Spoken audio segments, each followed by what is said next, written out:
The other weapon that imperialism uses, which is a challenge for a Pan-African renaissance, there's religion. Some of us, with all our radical rhetorics, it's shocking. We are still deeply Christian, deeply Muslim, deeply this, deeply everything but African. You see, the clapping has gone down because there's a lot of injection in the room.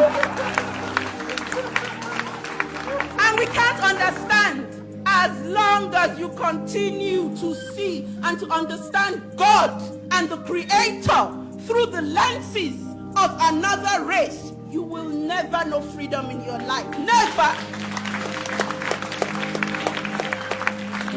Religion is a cultural understanding of the spiritual. That's why Indians are Buddhists and these Jews are that and this and that. It's just an expression, an attempt to understand, the supernatural.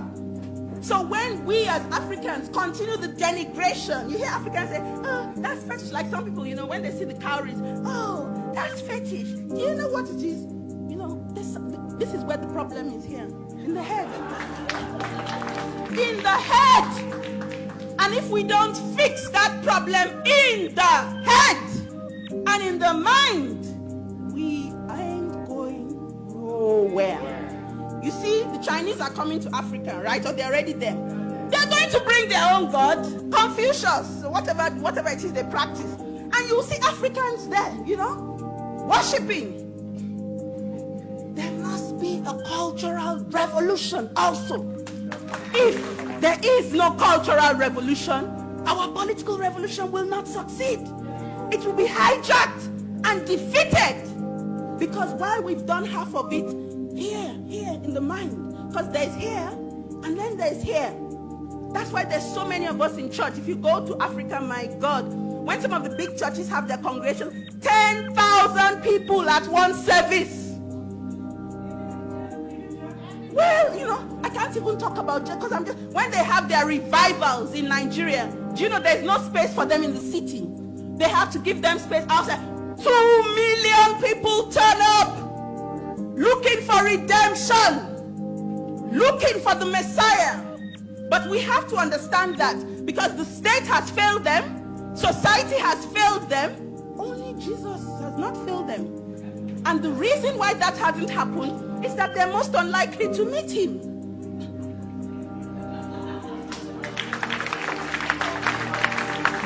The same thing. And I don't mean to upset any of the Christians here. I come from a Christian home, a background, we're serious Catholics. My mom has got her big shrine in our house. All right? So I know what I'm talking about. But in coming into revolutionary consciousness, you begin to ask yourself questions. You begin to free your mind. If we want to get free. Because there's some of us who don't want to get free. I must tell you that. There are lots of, they want to be a bit more comfortable. They want to have access to the same privileges that white people have. Not understanding that Europeans had to steal our resources and murder our people before accessing those privileges. So,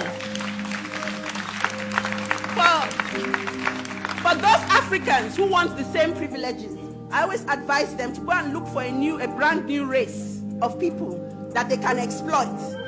A brand new territory somewhere that they can exploit in order to have those resources.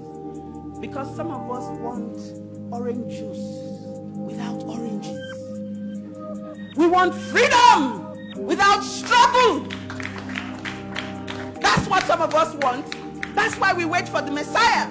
Because you see, the Messiah is going to bring it, you see. We'll be folding our arms like this, and the Messiah will bring it right up to us. Say, here you go, good people. You deserve it. You're deceiving yourselves.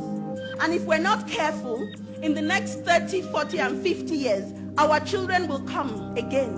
Whether we assemble in London, in Lagos, in Accra, in wherever, and have the same discussion all over again.